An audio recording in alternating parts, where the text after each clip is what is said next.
ilmu tidak seharusnya bersifat eksklusif. Ia bertujuan untuk membina fikrah dan mempertajam pemikiran.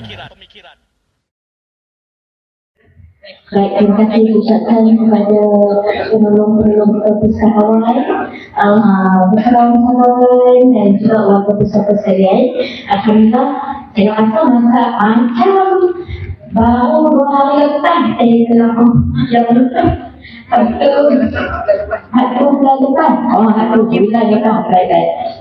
Punya masa ini dalam cepat kita tak perasan. Seminggu pun masa bisa 3 hari dah baru. Baik, tanpa membuang masa, saya menjemput saudara Farhan untuk membaca doa. Assalamualaikum warahmatullahi wabarakatuh.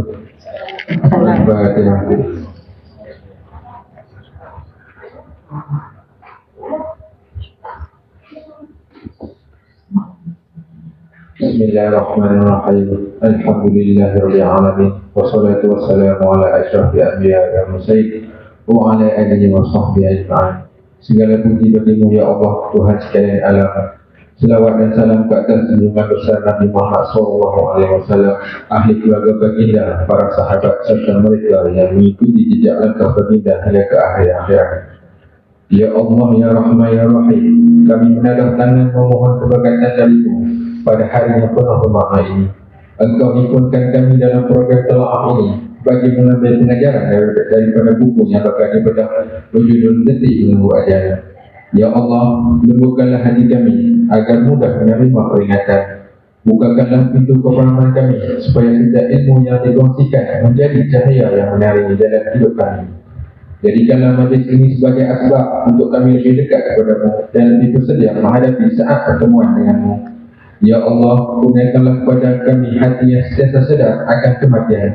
Bukan untuk menakutkan kami, tetapi untuk mendidik kami menjadi hamba yang lebih taat, lebih ikhlas dan lebih bersungguh dalam beramal soleh. Ya Allah, ampunkanlah dosa kami, dosa kedua ibu bapa kami, guru-guru kami, serta semua yang hadir dalam majlis ini. Jika hari ini menjadi titik perubahan dalam hidup kami, maka tetapkanlah hati kami di atas jalan yang benar. Rabbana atina fid dunya hasanah wa fil akhirati hasanah wa qina adzabannar. Wassallallahu ala sayyidina Muhammad wa ala alihi wa sahbihi wa barik wasallam. Alhamdulillahirabbil alamin.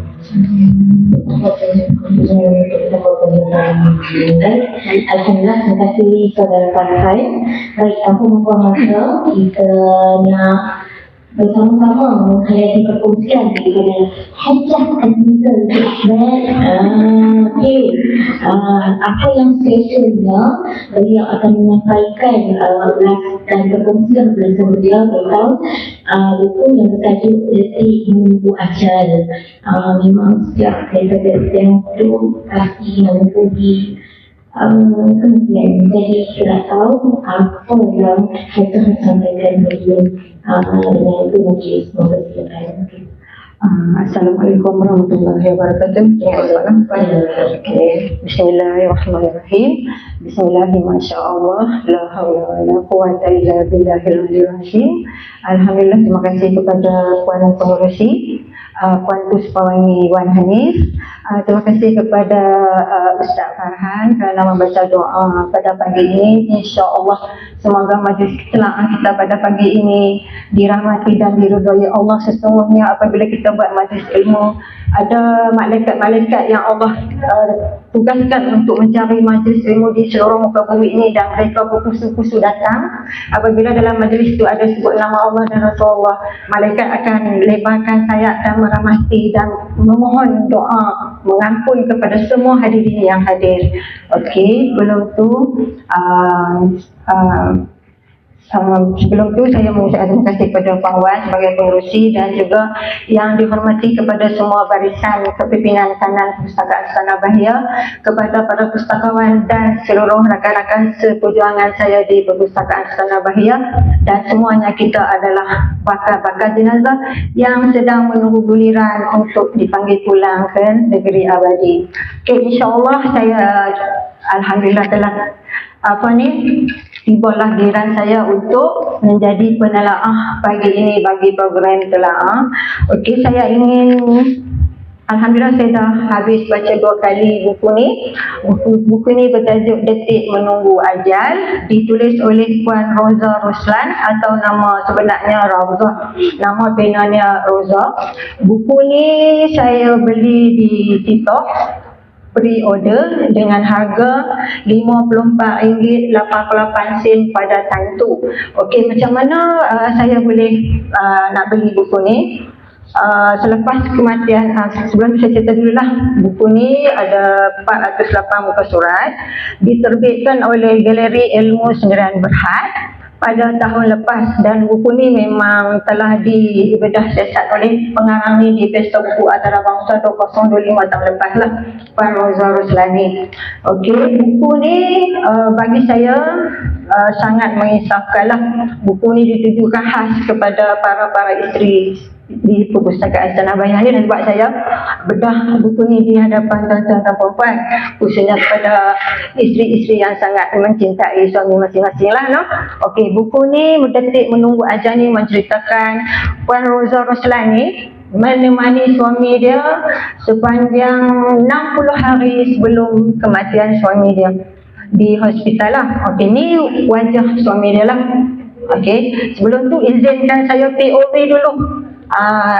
Pasal apa saya pilih buku ni? Okey, saya alhamdulillah banyak beli buku lah, dan banyak buku yang saya beli tu di Pesta Buku Utara kita di bawah, dan banyak buku yang saya beli adalah penulis dia suami kepada Puan Roza ni, iaitu Profesor Dr. Muhammad Kamil Ibrahim. Okey, buku pertama yang saya beli, buku Prof Kamil ni bertajuk Travelog Haji Mengubah Sepandai Iman. Tu memang hot sale Prof Kamil ni lah. Okey, buku ni Puan Roza ni pun saya banyak beli buku juga. Mereka dua ni dalam hidup saya banyak saya belilah. Okey. Buku ni Puan Roza ni dia cerita 60 hari sebelum suami dia meninggal.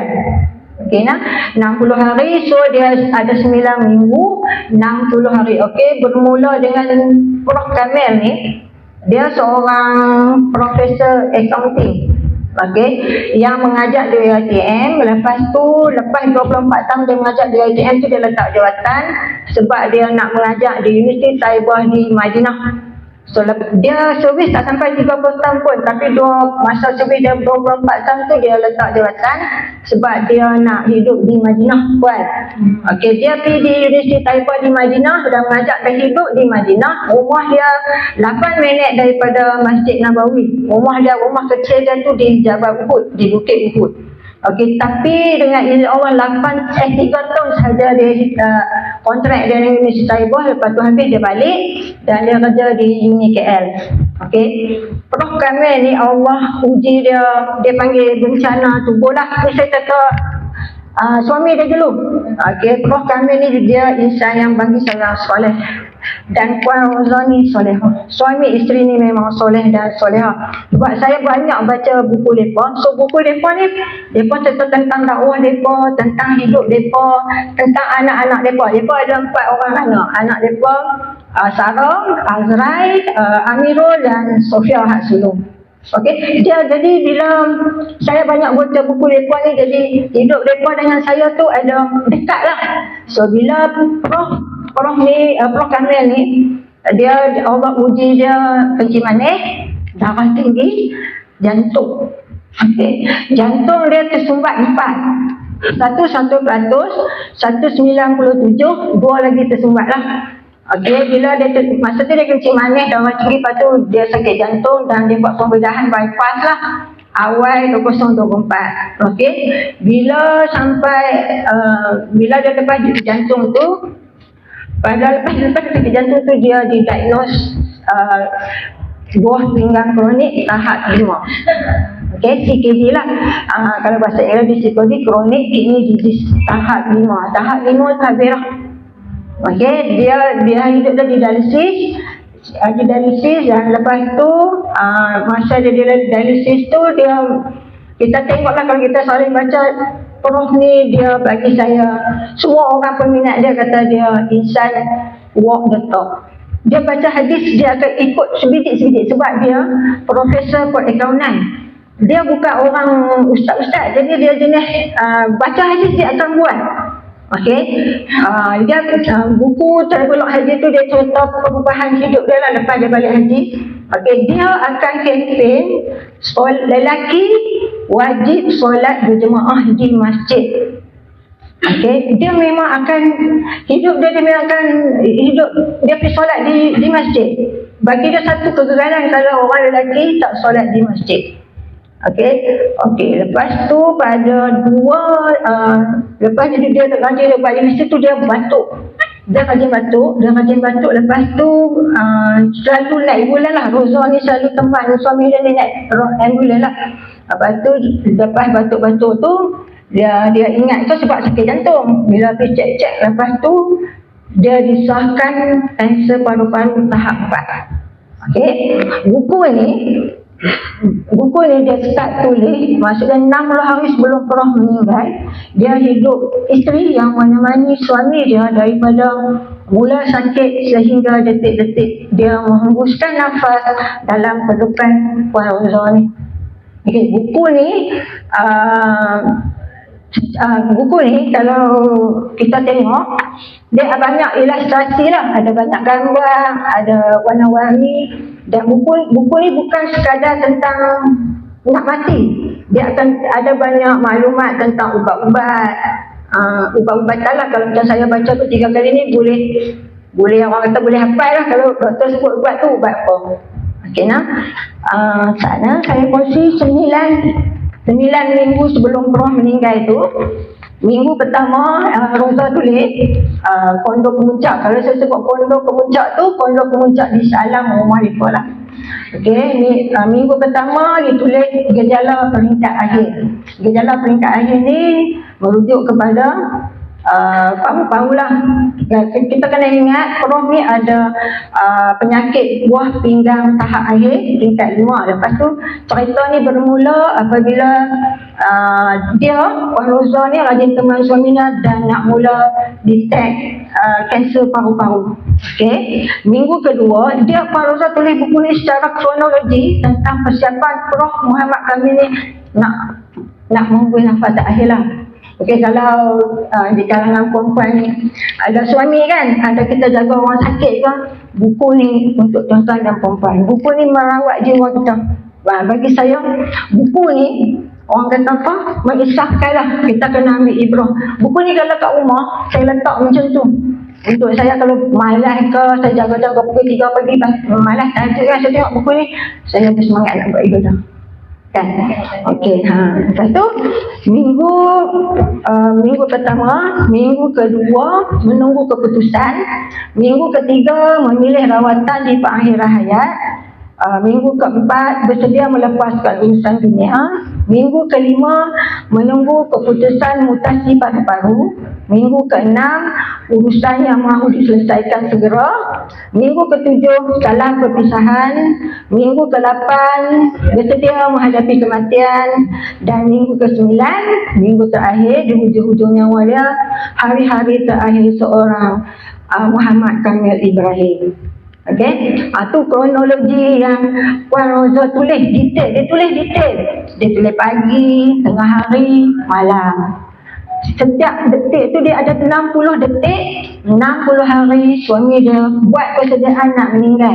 Okey, kita selalu maksudnya kalau macam Prof Kamil ni Rasulullah, Roza ni Siti Khadijah kata detail ni. Macam mana Prof ni sampai ke hujung nyawa persediaan dia buat. Buku ni persediaan orang hidup nak mati. Buku ni bukan tentang Puan Roza saja, dia untuk kita. Alhamdulillah Prof dah meninggal, tapi kita ni kena buat persediaan. Okey, pada yang saya nak share momen lah. Okey, pada minggu ketiga 2 Disember Dr. Pakar Paru-Paru mengesahkan Prof memang kanser paru-paru tahap akhir, tahap 4. Ya, bila kanser disahkan kanser tahap 4 ni, kanser kita dah merepot keluar daripada, kalau kita kanser paru-paru, sel kanser tu dah merepot keluar. Sebab tu dia stage 4. So kalau kita ingat Cik Mazlan pun Dia tidak dosis terus level 4. Kan satu dah level 4 terus. Memang kanser tu bila diagnosis selalunya memang level 4 kan. Okey, bila dah doktor pakar dah abang kata confirm, kata secara yang dia ambil dia perlu suka bernafas tu bukan tinggi ke bukan apa, secara yang dia ambil tu dia confirm kata kanser tahap 4. So dia memang dia duduk dia menangis lah, memang dia menangis sebab dia kenal diri dia. Cik Allah uji lah dia, alhamdulillah dia kata Allah uji dia dengan berbagai macam untuk menghapuskan dosa dia lah. Memang dia pun menangis. Okey, 2 Disember 2024, 3 Disember sekumpulan pakar palliative care. Okey, Allah Akbar.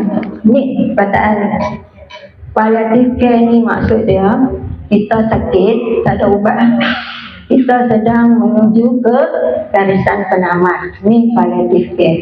Okey, doktor pun dah panggil Puan Rosa, dia pun habaq macam mana kanser pada empat ni tak ada ubat. Dia cuma akan bagi ubat untuk mengawal sel-sel kanser tu jangan merepuk saja dan jangan ganas. Okey, dia akan ada beberapa palliative care lah. So cuma saya nak share, bila kita di palliative care ni, doktor palliative care tu akan tanya kita nak akhir hayat kita di mana. Dia akan bagi pilihan di hospital, di rumah sendiri ataupun di pusat penjagaan orang tua. Macam itulah dia akan tanya. Sebab palliative care ni dia akan urus kita lah. Masa kita masih waras lagi dia akan bincang. So 3 bulan memang dia panggil isteri. Lepas tu dia nampak dia nak jumpa anak-anak prof lah, 4 orang tu. So Puan Rosa pun habaq supaya anak-anak dia bersedia lah. Memang dia pun teriak lah. Memang ayah dia tu prof tanya ada berapa hari lagi lah. Lepas tu doktor kata dia tak ada, kalau ikut statistik tu bila kita kanser tahap 4 ni dia tak ada tetap lah 3 bulan, 2 bulan, tak ada. So dia takkan bagi jaminan. Cuma bila kita dah disahkan kanser tahap 4, memang doktor kita akan duduk di palliative care ni. Penjagaan palliatif ni maksud dia tak ada ubat. Okay. Bila kita disahkan kanser macam Prof. Dr. Kamil ni, doktor pakar paru-paru tu kata ada 3 pilihan saja rawatan: kemoterapi, radioterapi ataupun targeted therapy. Targeted therapy tu dia ada ubat-ubat yang kita kena pakai duit kita sendiri. So ubat dia mahal. Okay. Kalau saya tengok tu dalam penceritaan ni, Prof pun selalu masuk hospital Hasa, hospital Sultan Abdullah di Puncak Alam. So, ironi dia hospital ni masa Prof kerja di ITM saja salah seorang yang terlibat dalam merealisasikan hospital tu. Okay. Dia salah seorang yang terlibat dalam untuk mendirikan hospital tu dan dia pengakhiran hayat dia tu di hospital. Okey, bila Prof ni dia buat persediaan lepas dia disahkan kanser parat 4 ni, dia panggil Rosa ni, Puan Rosa ni suruh cek habis hutang-hutang dia. Bayang habis semua hutang-hutang dia, hutang dengan ambulan dengan KPJ selama. Okey, 2 dia buat wasiat. Dia buat wasiat ni persediaan nak matilah, dia buat wasiat. 3, pengurusan jenazah dia nanti macam mana. Dia kata kalau dia meninggal lepas Isyak, siapa yang nak uruskan jenazah dia, ambulan tu nak pakai ambulan hospital Hasa ni ataupun pakai ambulan di Pondok Puncak lah. Lepas tu dia tanya, dia suruh belikan kapan, tolong untuk persiapan akhir dia. Lepas tu dia dalam Facebook dia minta maaf lah. Saya pun baca dia disahkan paru-paru tahap 4 ni disahkan vaksin harian. Kata ya Allah, Prof dah kanser tahap 4. Okey, lepas tu Prof meninggal pada 14 Januari 2025 tahun lepas. Dia disahkan kanser tahap 4, doktor pakar sahkan tu 2 Disember. Berapa hari? Tak lama. Sebab dia ada, selain daripada kanser tahap 4, dia ada kidney problem, lepas tu jantung sama. Okey. Yang saya puji sangat-sangat ni Puan Rosa, sepanjang Prof sakit, dia memang seorang isteri yang solehah. Kan, dia dalam dia cerita tu pun memang setan ganggu dia lah. Memang kata letih, memang dia tidur pun tak lena sebab Prof, sebab kanser tu dia dah merebak keluar daripada tu, dia dah pergi ke tulang, so dia tak boleh tidur. Dia memang orang kanser paru dia akan tidur macam tu. Lepas tu dia selalu turun gosok, lepas tu bila buat dialisis kan letih, lepas tu kulit jadi kering, lepas tu kencing, jadi kalau tingkat akhir tu kencing jadi kalau pupuk sikit. Dia kidney failure ni memang ni lah. Okey, bila dia dah habaq kata dia kanser tahap 4, lepas tu pelawat pun ramai kan. Pelawat ramai, walaupun dia dialisis hari-hari dia letih, dia tetap nak terima pelawat mai. Sebab bagi dia pelawat tu mai bersama doa. Okey, kawan-kawan mai, sahabat MRSM dia mai. Dia buat master di Scotland dan dia buat PhD dia di Wales di UK lah.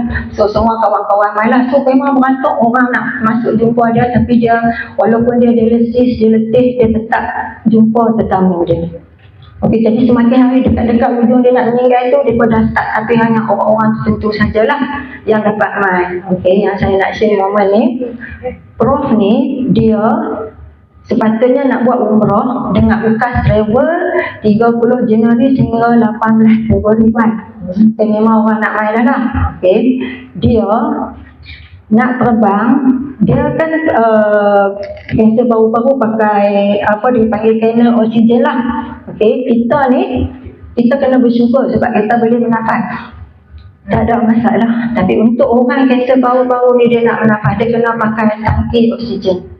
Okey, Puan Hauza ni bila nak bawa turun kereta, anak dia hantar, dia nak bawa suami dia pergi dialisis, jumpa doktor tu, dia terpaksa tolak suami dia dan tolak tong oksigen. Bayangkan, kalau kita semua teman mak kita ke suami kita, isteri kita pergi boleh jalan, dia tak pergi dia dengan tangki oksigen berat, dengan nak tolak suami dia lagi, anak dia cuma drop saja. Mula-mula dia kata memang malu lah orang tengok kan. Lama-lama tu dia biasa, dia dah ikhlaskan diri dia. Lepas tu maksud dia bila pesakit ni, bila dia semakin nak hujung meninggal kan, dia memang banyak keringan lah, memang setan banyak uji, dia letih lah. Suami dia sikit-sikit kalau macam ada jangan cakap sikit akan merajuk lah.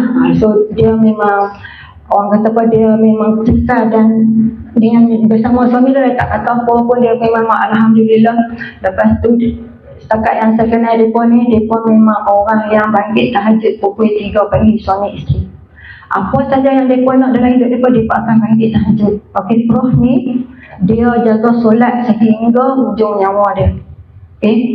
Memang debu tayamun tu memang sentiasa ada, dan bila dia masuk hospital dia nak katil yang menghadap kiblat. Okay, dia suruh Prof Rosa ni minta katil yang menghadap kiblat lah, ada yang tak ada. Okay, katil ada satu momen tu katil tu dia dapat tak menghadap kiblat, dia masa tu dia dah dapat IV, dah masuk ayak atas, dia makin ke belakang, so dia alih ke belakang ni tercabut habis wayang sebab dia nak semayang. Okay, tu dia jaga solat. Lepas tu pukul 3 memang dia akan bangkit, Roza akan tayamu, bertayamu, dia semayang. Memang dalam hidup mereka suami isteri ni memang tahajud, 2 puasa. Cuma saya baca mereka memang ahli puasa Daud, selang sehari puasa, selang sehari puasa. 3 mereka memang rajin sedekah. Puan Roza ni waktu dia duduk di hospital pun hari-hari dia beli makanan sedekah dekat pesakit-pesakit lain dan juga pengawal yang ada di situlah. Memang selalu sedekah. Mereka memang selalu sedekah dan buat kebajikan. Dan yang saya belajar di depa ni, Puan Roza ni, apa yang mereka nak, mereka doa, insya-Allah Allah bagi. Macam Puan Roza ni, dia selalu doa, ya Allah ya Tuhan aku, janganlah apa, maksud dia macam Prof ni suka minum teh panas hari-hari, teh tarik panas.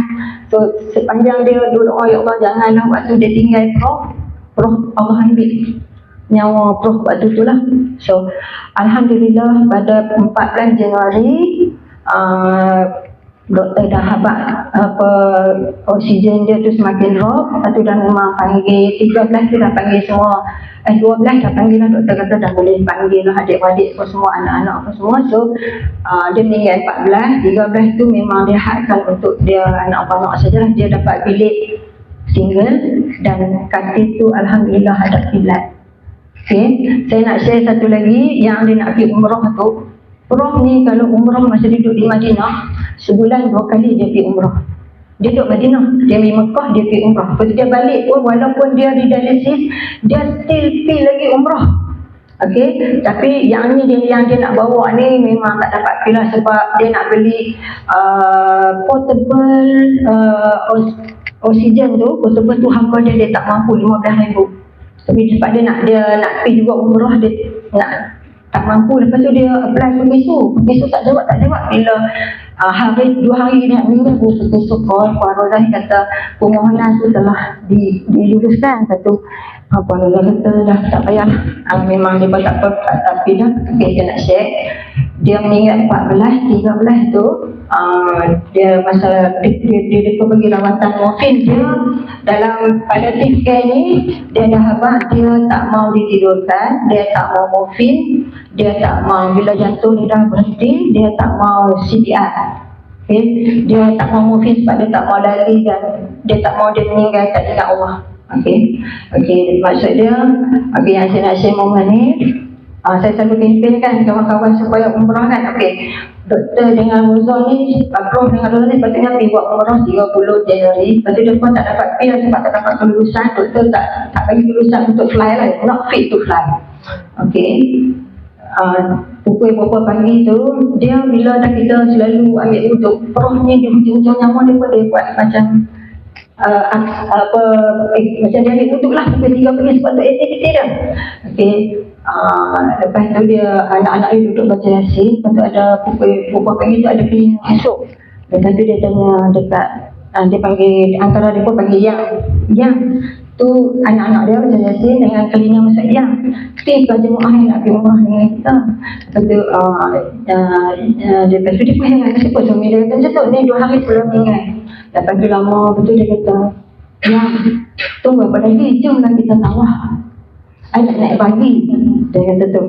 Lepas tu sebelum dia kata jemaah ramai, jomlah kita tawaf. Lepas tu dia pun suami dia tengah halusinasi lah. Lepas tu dia kata, yang I dah habis kain.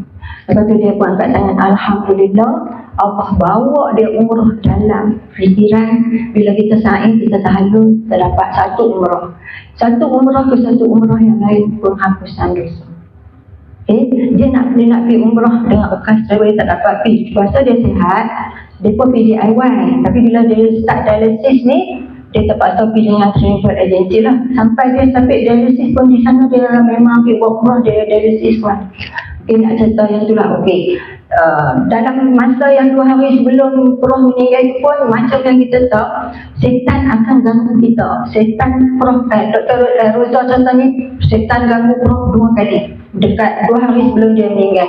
Kali yang pertama tu, dia kata, yang ni ada satu kumpulan jemaah Indonesia sedang berzikir apa tu? Dia kata. Lepas tu Rozah kata, you jangan ikut zikir tu mainan syaitan. Okey, lepas tu dia kata mengucap. Satu Prof pun asyhadu alla ilaha illallah, Allahu akbar. Tu setan ganggu kita. Memang di hujung nyawa Puan Rozah tulis memang setan akan ganggu kita. Kali kedua, memang hari yang Puan nak meninggal tu, sekali lagi setan ganggu. Dia kata, I nak masuk masjid. Depan nak masuk masjid tu ada orang macam buat survey. Lepas tu buat survey tu, suruh dia jawab, you ni Islam ke tak? Dia kata, dia tanya saya ni Islam ke tak? Lepas tu Rozah cepat jawab, Islam, aku Islam agamaku, Muhammad Rasulku.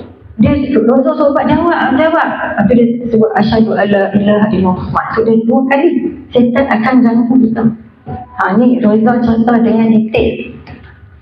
Lepas tu Prof ni meninggal 7.99 malam. Asak tu dia solat 7.99 malam tu, dia memang oksigen memang drop laju. Lepas tu dia meninggal dengan asyhadu alla ilaha illallah dalam pelukan Rozah. Memang Prof memang habaq dekat Rozah lah, kalau boleh nak meninggal dalam pelukan bini dia lah. Alhamdulillah, memang dia duk minta kepada Allah, janganlah ambil nyawa suamiku ketika aku tak ada di sisi dia. Aku nak, dia panggil tajuk pun nak, janganlah ambil suamiku ini ketika dia tak ada. Okey, saya nak share, Prof ni selalu doa, Ya Allah, Ya Tuhanku, masukkan aku dalam syurga-Mu tanpa hisab dan tanpa azab. Ya Allah, Ya Tuhanku, di hari perhitungan aku nak fast lane. Okey, dia dapat idea fast lane ni sebab bila dia pergi ceramah di Indonesia, di Singapura, di Brunei, dia jadi tetamu hebat-hebat puan. Dia tak lalu immigration biasalah. Dia tetamu di sini fast lane. Jadi orang lain kena tunggu kan. Dia selalu buat analogi macam tu. Dia kata, kita kena berdoa, Ya Allah, ketika di hari perhitungan ni bagi aku fast lane. Tak mau duk tunggu lama. Dia doa. Setakat yang saya duk tengok ni, setakat yang dia kata ni, lagi besar kita nak lagi kena tahajud, bangkit awal, kena tahajud, minta dengan Allah.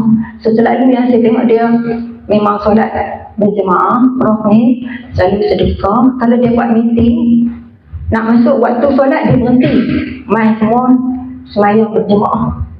Dia akan sembahyang jemaah. Driver dia pun, dia nak lantik driver dia interview, boleh tak you bawa I solat jemaah 5 waktu sehari di mana pun I sit. Dia nak ambil kata, dia memang bagi dia lelaki yang tak dapat solat berjemaah dia tersatu kegalai yang amat sangat. So bila dia ditimpa masalah dia nak mati masa sihat, kita semayang di hujung tu pasti kita tak semayang. Dia kata kalau kita pergi tengok orang sakit, kita sampai tengok orang sakit kan, apa soalan pertama dia kata kita tanya bila kita tengok orang sakit, kita kat dia tengok kawan sakit, soalan pertama nak tanya kawan apa? Puan apa hamba macam tu kan? Salah. Dia kata sepatutnya kita ziarah orang sakit kena tanya, puan dah solat ke? Sebab orang sakit ni dia lupa, dia tak ingat solat. Okay. Jadi di saat akhir Prof sebelum meninggal dalam kakak dosa. Lepas tu memang dia kata yang ada nak pergi kereta lah IT. Okay. Sampai tu memang ada oksigen drop dan memang alhamdulillah insyaAllah ada segar. Memang ucap lah Prof ni. Lepas tu dia lepas dia amanah, dia kata bawa balik surau dia. Jadi pondok tu memang ada surau dia lah. Lepas tu Allah angkat martabat dia. Dia dibawa ke Masjid Shah Alam. Di Masjid Shah Alam. Lepas tu dia kata kalau dia meninggal, sedekahkan surah Al-Fajr untuk dia lah. Lepas tu Allah angkat darjat dia ni. Imam Masjid Shah Alam tu Abdul Karim Al-Makki minta kebenaran Puan Roza ni, instead of dia wasiat buat balik di surau pondok, tapi Allah atuk nak angkat darjat Prof ni bawa ke masjid. Okey, dia disemayangkan solat subuh. Masa solat subuh tu imam masjid tu Ustaz Karim Al-Makki yang kenal tu baca surah Al-Fajr ni lah, surah kegemaran Prof. Memang semua saya. Okey, solat jenazah Prof ni dihadiri oleh lebih 5,000 orang. Boleh bayangkan Allah ada angkat darjat dia. Okey, masa Puan Roza terakhir dia cium, dia kata tempat letak jenazah tu tinggi, dia tak sampai nak cium jari. Dia semua sampai mulut dia tak terima kiri saja. Dia kata yang air redha lah Yupi tunggu air. Betul kan? Lepas tu dia dikebumikan di Seksyen 21 Syar. Okey, saya nak tinggalkan pesanan Prof. Kita perempuan, anak dia anak lelaki dia suruh semayang untuk anak perempuan dia jaga aurat, solat awal waktu. Itu saja untuk sebelum kita sama-samakan hadiahkan Al-Fatihah untuk Prof. Al-Fatihah. Bismillah.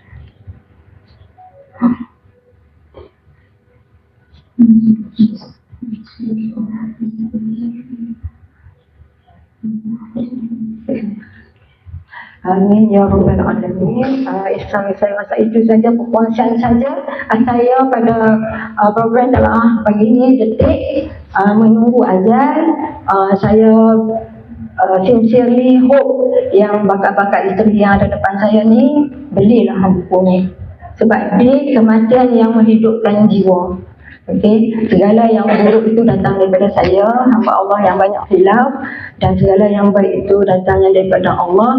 Semoga ada ibrahnya, ada orang kata apa, ada manfaat dia ilmu yang saya share ni tentang hebatnya insan soleh perempuannya dan isteri dia soleh, isteri solehah Roza Roslani. Dan pada sehari sebelum ni tu pendakwah terkenal Ustaz Dusuki pergi melawat dia. Dia kata, Ustaz, ni isteri saya, Prof Baiman, isteri saya. Prof ni pun macam Rasulullah juga panggil isteri dia si cantik kuning. Kan Rasulullah panggil yang merah, yang kemerah-merahan, dia panggil bini dia si cantik kuning langsat. Dia kata, Prof, kata, ni isteri saya redha dia jadi isteri saya. Allah Akbar, tu pun dah habis dah, redha suami, redha Allah, tempat dia memang syurga. Itu saja kontennya. Assalamualaikum warahmatullahi wabarakatuh. Assalamualaikum. Saya belum dalam keadaan itu sebenarnya hanya nak bawa tajuk sedikit membuat untuk semua. Saya rasa saya satu seorang yang sedang melalui fasa pre-mungkin. Saya bilang untuk saya. Jadi saya bukan mencari masyarakat akan terkesan kan berkonsisten macam ini. Cuma mesti semua terkait-kaitnya apa sebenarnya ayat yang saya oleh surah Al-Fajr ayat 37 semua saya fikir insyaAllah kita kata surah itu Bismillahirrahmanirrahim. Bismillahirrahmanirrahim. Ya ayyuhan nafsul mutmainnah irji'i ila rabbiki radiyatan mardiyah fadkhuli fi 'ibadi wa dkhuli fi jannati. Baik, maksudnya kita bayangkan ini adalah sangat konfirmasi Allah. Allah yang begini.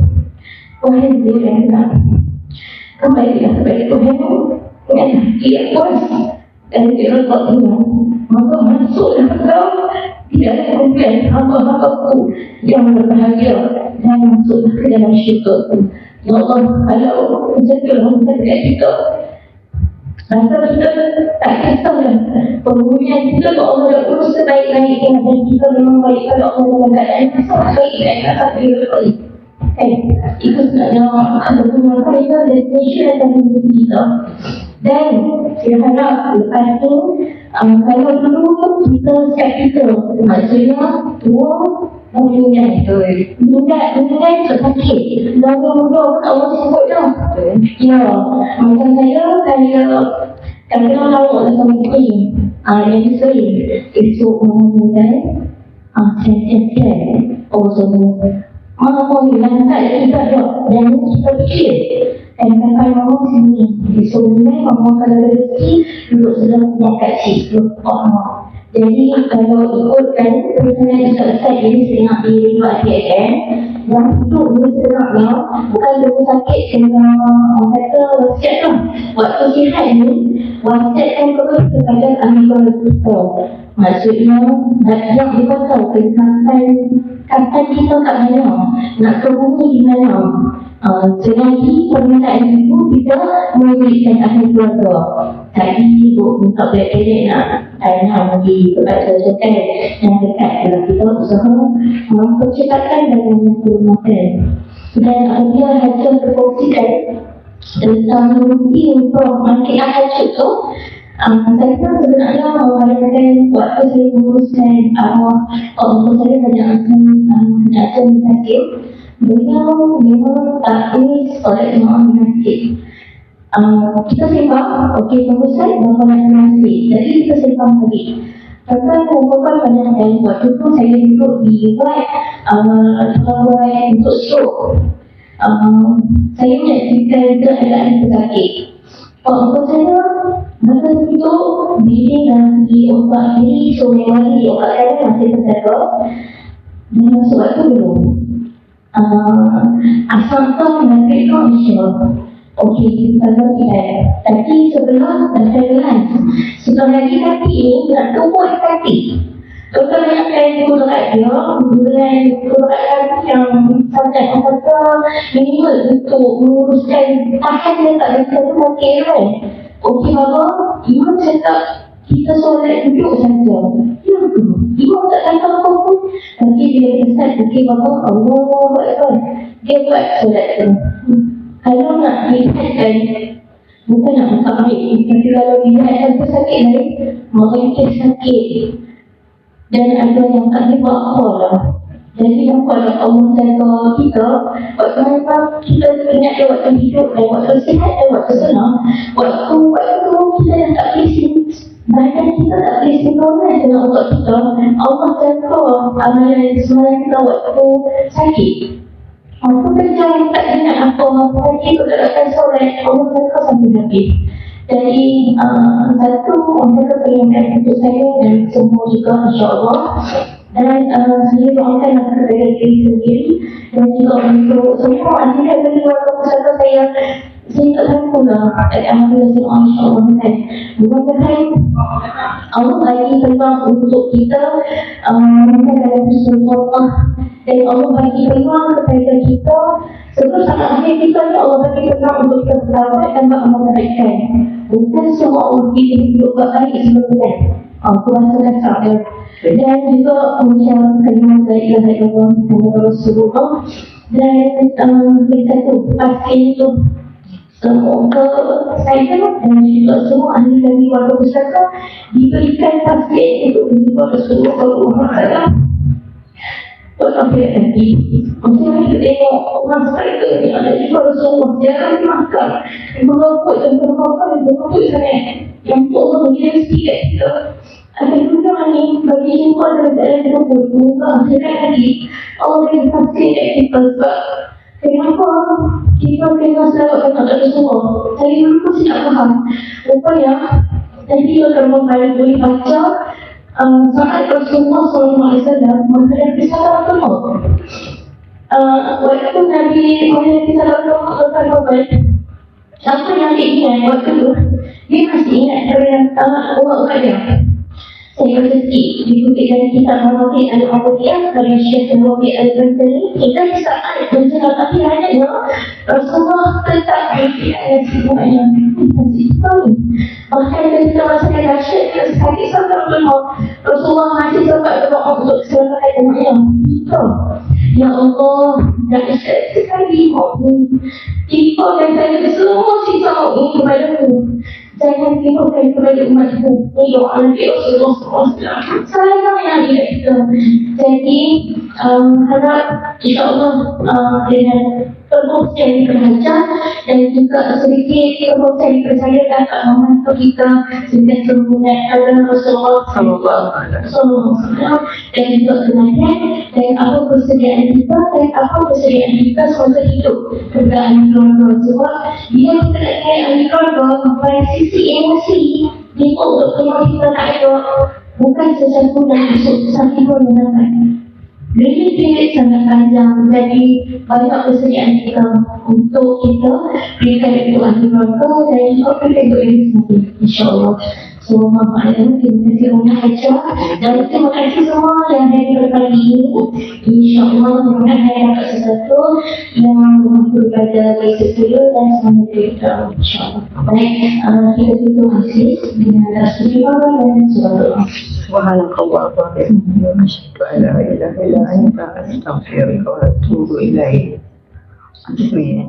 Ilmu tidak seharusnya bersifat eksklusif. Ia bertujuan untuk membina fikrah dan mempertajam pemikiran.